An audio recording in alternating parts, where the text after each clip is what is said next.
Yes. At what age did you read To Kill a Mockingbird? I was in high school, and then I and fell in love with the book, and then I'd never seen the movie, and so I saw the film on the big screen at the Tennessee Theater in Knoxville, and so that was a huge. I mean, we raised our kids on the movie, and so that was another, just a really big part of, I fell in love with it. So yeah, that was how old I was. Any other questions? Any other questions? I think I began to, when I was writing the book, I thought I wanted to know women. Jeannie Thompson, who's in Montgomery, she said, if you're going to interview if you're going to interview Harper Lee, you've got to talk to Catherine Tucker Wyndham, you've got to talk to Helen Norris Bell, you've got to talk to Mary Ward Brown. And so I tried to reach these, by letter, and then it became, Mary has an email address, Catherine answers the phone if she feels like it, and Helen's in a nursing home in Black Mountain, North Carolina. So I found Helen, and I went with the idea that I'm going to go and talk to Helen about Harper Lee, but you don't go talk to Helen about Harper Lee. And suddenly Helen was so interesting herself.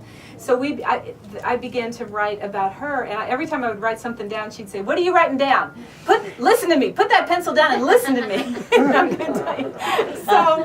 So then I thought, well, I've spent so I had to go out in the parking lot afterwards and just write down everything, that she had said, and then after I had just spoken to her, I went to, I thought I can't not go try to at least meet Mary and Catherine.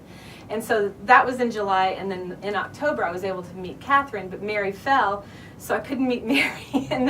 But in February I was able to meet Mary. So we spent that became a piece called Words on Fire, where I was going to write about, I went with the whole idea of I'm going to write about, ask them about their knowing Harper Lee, or just what their women in Alabama, growing up women in Alabama, who at a time when, like Mary, it was like she was told, when are you gonna join the DAR? When are you still writing out there?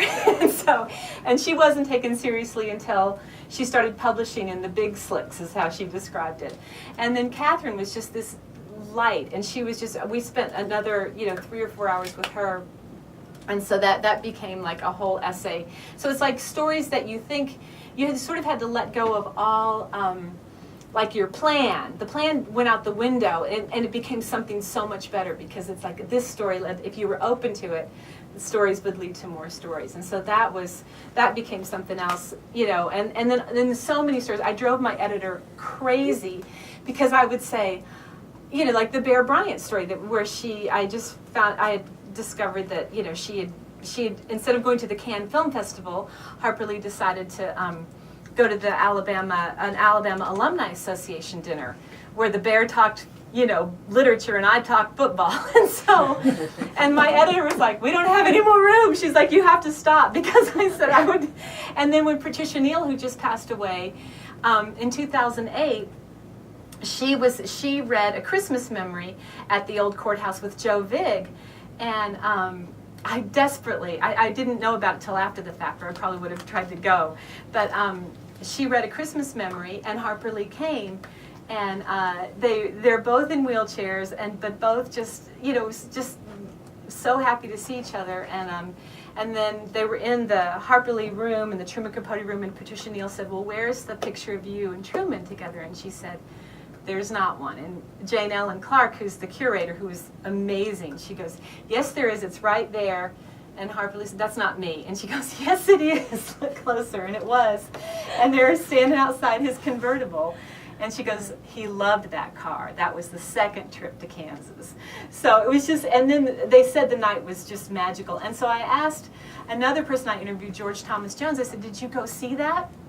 Because he lives a block. He lives like minutes.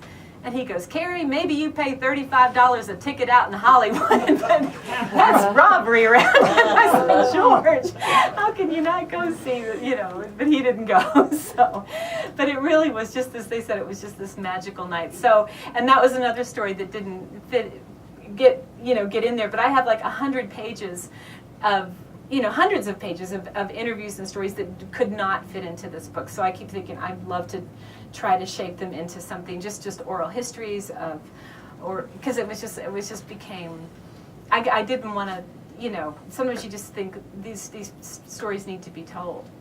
So did you end up interviewing Harper Lee? No, I met her sister, Miss Alice Lee, but I did not. I've had some really lovely letters. But she wrote me, because I said when I was coming to Monroeville for the third time, I said, I would like to, I don't have any questions, I'm just going to be in the area doing school visits.